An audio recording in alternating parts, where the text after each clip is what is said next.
Hello, guys. I'm going to record more video tonight, and I'm going to read a couple of old comments that I've made today that I've put elsewhere, just for safekeeping for my journal. And my comments sound like this with my Southwest dialect in California. Here it goes. Earth is full of lower ends. We happen to reach them when we're scratching the post and calling the mail open to a getaway. Mark my words, bro. She's a freaking end along the first way. Star Fox fans may want to pick her last if the first moment is gone and away from her rear. It's too big for a cattle to pull in the galaxy of outer space. Good calling, friend. Maybe you can fit that window a nice notch, but reasonable grasp on your spinner. Finishing. Now, you see, with that comment there's nothing indicating sensitive or mature. That's my natural dialect. You cannot discriminate against someone's dialect in the United States. That's illegal. You cannot do that.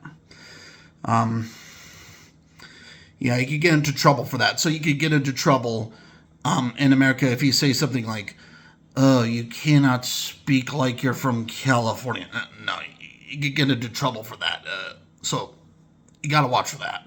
Unless it's like some kind of voice that sounds like something from a really old World War II footage thing. It's like you generally should not discriminate against someone's dialect. That's just the general friendly principle of freedom of speech in America.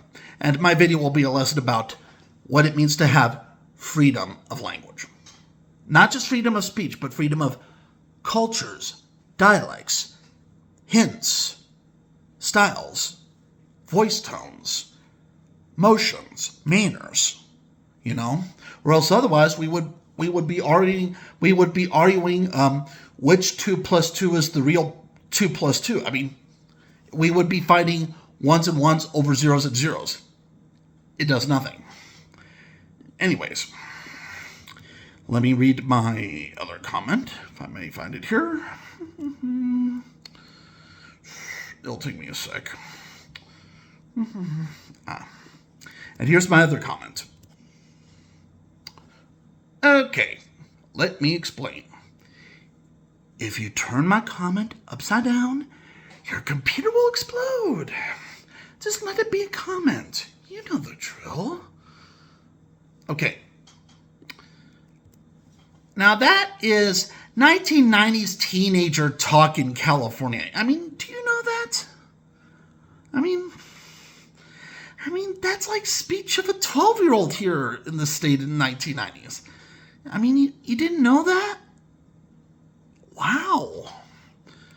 I think what it is that retro gaming is such that we do experience different flavors and dialects and cultures and meanings of retro gaming. And I think there's a lot of prejudice about what it means to have something retro, what it means to have something old, what it means to have something years in the reaching. And definitely, there are those kinds of people who basically are minimalists. They are concisionists. They're the kinds of people who want literature to be easier, even when it does not need to be easier. And that's where creative writing dies and fantasy and fiction fall to the floor. So with reading those two comments, I hope I have calmed the nerves of some people in our regions in California and with the DeviantArt audience. And, well, hey, I am never going to expect to have my voice heard by everyone. You know why?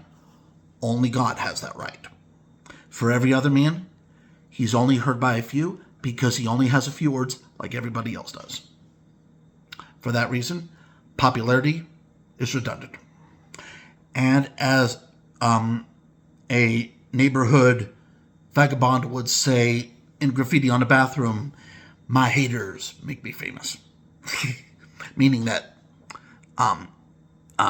they're not really haters. It's a joke. It's a sarcasm. But anyways, yeah. You take care, guys. Happy holidays. And do not let people discriminate against you because of your language, So don't let somebody say something like, you cannot speak like you are white. You cannot speak like you are black. You cannot speak like you are Mexican. You cannot speak like you are Asian. That's bad. I mean, if you do that, then we're going to have some kind of bias of putting earth in a blender to create a smoothie juice of racism. That's bad. It's uncalled for. And come on. You heard that silly tone in that Atari 52 joystick video, right? And that was a comedy. You know why? My voice was basically my imitation in the style of a soldier from Hogan's Heroes. And, my dad watched that as a kid, and so did my mom, and I watched it as a kid, and, well, there you go. Are there really kids who never play with anything war-related today? When did that happen? I mean, there were toy soldiers. There were plastic soldiers. There were woody cowboy dolls. I mean, what happened? Were parents trying to make children make it seem like there is never a problem in the world, that there's never some kind of fight or struggle to live even longer against a terrible event? I mean, that is excessive. I would not even call that pride. I would just call that just prejudice, a very liberal prejudice.